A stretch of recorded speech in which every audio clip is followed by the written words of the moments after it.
Hi guys, எல்லாருக்கும் வணக்கம். இன்னைக்கு சினிமா கமெண்ட்ரியில் செவ்வாய்க்கிழமை, இன்னைக்கும் செவ்வாய்க்கிழமை தான். ஸோ செவ்வாய்க்கிழமை மங்களவாரம் அப்படின்ற படம் செவ்வாய்க்கிழமை ஹாட்ஸ்டார் ரிலீஸ் ஆனது. செவ்வாய்க்கிழமை பார்த்தலான்னு சொல்லிட்டு இந்த படத்தை பார்த்து முடிச்சுட்டேன். ஸோ இந்த படத்துக்கு இதுக்கு முன்னாடி நடந்த ஒரு சம்பவம் இருக்குது. என்னோட கரெக்டான ஒரு கதை என்னன்னா, நான் சப்த சாகுறதாச்சு எல்லோ பார்க்கறதுக்கு ஒரு தேட்டர் போயிருந்தேன். அவன் தெரியாதனமா இந்த படத்தை போட்டுறான். ஸோ அதோட ஃபர்ஸ்ட் ஒரு 5 minutes பார்த்தேன். கொஞ்சம் இன்ட்ரெஸ்டிங்காக பட்டுச்சு. சரி, இந்த படம் ஓடிடியில் வரட்டும், அப்புறம் பார்க்கலாம். ஏன்னா நம்ம முடிவு பண்ணுறோம் படம் ரிலீஸ் ஆகும்போது இதை தேட்டரில் பார்க்குறோம், இதை ஓடிடியில் பார்க்குறோம் அப்படின்னு சொல்லிட்டு. ஓடிடியில் பார்க்குறது உங்களை மேக்ஸிமம் டிசப்பாயின்மெண்ட் பண்ணாது. பட் தேட்டரில் போய் நீங்கள் ஒரு படம் பார்த்தா தான் மேக்ஸிமம் அது நல்லா இல்லை, டிசப்பாயிண்ட் ஆவீங்க. ஸோ அந்த வகையில் இது ஓடிடிக்கு உண்டான ஒரு படம் தான். ஸோ தேட்டரில் படம் தான் கண்டிப்பாக காண்டு தான் இருக்குன்றது என்னோட கருத்து. ஸோ இப்போ இந்த படத்தை பற்றி பார்க்கணும்னா, படத்தோட ப்ளஸ்ஸை முதல்ல சொல்லிடுறேன். டெக்னிக்கலி ரொம்ப ஸ்ட்ராங்கான மூவி. அண்ட் ஸ்பெஷல் மென்ஷனாக சினிமாட்டோகிராஃபி, மியூசிக் அண்ட் எடிட் சொல்லி ஆகணும். இந்த படத்தை பொறுத்த வரைக்கும் ஒரு பெரிய காஸ்டிங்கோ, ஒரு ஸ்டார்டமோ, இல்லை பவர்ஃபுல்லான ஒரு மாசோ அப்படி எதுவுமே கிடையாது. பட் ஸ்டில் அந்த மியூசிக் அந்த எலவேட் பண்ணுற விதம் இருக்கு இல்லையா, ஒருத்தர் என்ட்ரிக்கும், அதாவது அந்த ஆள் யாருன்னே அவனுக்கு தெரியாது, பட் அவனுக்கு ஒரு பயங்கரமான மியூசிக் போட்டிருப்பாரு. ஸோ ரொம்ப அண்டர்ரேட்டடான ஒரு மியூசிக் டேரக்டர் நினைக்கிறேன். செம்மையாக இருந்துச்சுங்க அந்த மியூசிக் எல்லாமே. அதை தாண்டி இந்த சினிமாட்டோகிராஃபி அண்ட் எடிட் நான் ஏன் ஸ்பெஷல் மென்ஷன் பண்ணுறேன் அப்படின்னா, கிட்டத்தட்ட இந்த படத்தோட அந்த ஃபர்ஸ்ட் ஹாஃபில் ஒரு சீன் இருக்கும்.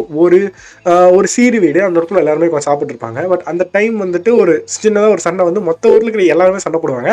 ஸோ அதில் அந்த சினிமாட்டோகிராஃபியாக இருக்கட்டும், அந்த எடிட்டாக இருக்கட்டும், அந்த மியூசிக்காக இருக்கட்டும், எல்லாமே ஒரு எக்ஸ்பீரியன்ஸுங்க. மூவிங்கிறதே ஒரு எக்ஸ்பீரியன்ஸ் தான். இந்த எக்ஸ்பீரியன்ஸ் ரொம்பவே நல்லா இருந்துச்சு. ஸோ படத்தோட ஃபர்ஸ்ட்டை பொறுத்த வரைக்கும் ரொம்ப சூப்பராக போயிருந்துச்சு. கதைக்களம் பார்த்தீங்கன்னா ஒரு மிஸ்டரி தான். செவ்வாய்க்கிழமை என்ன சொல்கிறது, ஒரு செவத்தில் என்னமோ எழுதி வச்சிடறாங்க. அந்த செவத்தில் எழுதப்பட்ட பேர்கள்லேருந்து ஒரு 2 பேர் இறந்து போயிடுறாங்க. ஸோ இவங்க எப்படி இறக்குறாங்க, என்ன நடந்துச்சு, இது ஹாரர் ஸ்டோரியா, என்ன பேயா அப்படின்னு சொல்லிட்டு பல கொஸ்டின்கள் உங்களுக்கு வரும். அது செகண்ட் ஹாஃபில் சிம்பிளாக எக்ஸ்பிளைன் பண்ணி படத்தை அழகாகவே முடிச்சிருந்துருப்பாங்க. பட் எனக்கு என்ன பிரச்சனையாக பட்டுச்சுன்னா, இப்போ தான் நெகட்டிவ்குள்ளே வரும். படத்தோட செகண்ட் ஹாஃப் அந்த பேக் ஸ்டோரி எனக்கு டோட்டலாகவே நெகட்டிவாக பட்டுச்சு. நல்ல ஒரு படம் பார்த்துட்டு இருக்கோம், என்ன திடீர்னு வெப் சீரிஸ்குள்ளே போயிட்டோமா அப்படின்ற ஒரு தாட் கூட வந்துச்சுன்னே சொல்லலாம். நாட்டி பாயில் இட்ஸ் ஓகே. ஸோ அப்படி இருக்கும்போது அந்த செகண்ட் ஹாஃப் இது பண்ணி என்னதான் அவங்க கடைசியில் அந்த செகண்ட் ஹாஃப் நடந்த விஷயங்களுக்கெல்லாம் ஒரு ஜஸ்டிஃபிகேஷன் கொடுத்தாலும் அதை அக்செப்ட் பண்ணிக்கிற மாதிரி இல்லை அது. பட் இந்த படத்துக்கு அந்த ஒரு செகண்ட் ஹாஃப் தேவை, அந்த ஒரு பேக் ஸ்டோரி தேவை. அப்போ தான் இந்த படம் எடுத்துகிட்டு போக முடியுங்கிறதெல்லாம் நியாயமான விஷயம் தான். பட் அந்த அளவுக்கு போயிருக்க வேணாமேன்றது தான் என்னோட கருத்து. அதை தாண்டி ஓவராலாக ஒரு படம் பார்க்கும்போது ஃபர்ஸ்ட் ஹாஃப் சூப்பராக இருந்து, செகண்ட் ஹாஃப்ல இந்த முக்கியமான விஷயம் சொதப்புறதுனால எனக்கு ஒரு ஆவரேஜ் மூவியாக தான் படிச்சு. மற்றபடி நான் ரொம்ப எதிர்பார்த்தேன் ஒரு நல்ல படமாக அமைய போதுரா அப்படின்னு சொல்லிட்டு.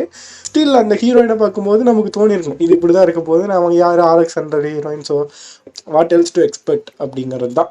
ஸோ ஓவராலாக ஒரு நல்ல படம்னு சொல்லணும்னு ஆசை தான். பட் அது அவங்க பர்ஸ்பெக்டிவ். ஸோ நீங்கள் பார்த்துட்டு இந்த மாதிரியான கதைக்களம் உங்களுக்கு பிடிக்குமா என்னங்கிறத கமெண்ட்ஸில் மென்ஷன் பண்ணுங்கள். ஸோ செவ்வாய்க்கிழமை available in Hotstar in Tamil also. தெலுங்கில் பார்த்தா இன்னும் ராவாக நல்லாயிருக்கும்.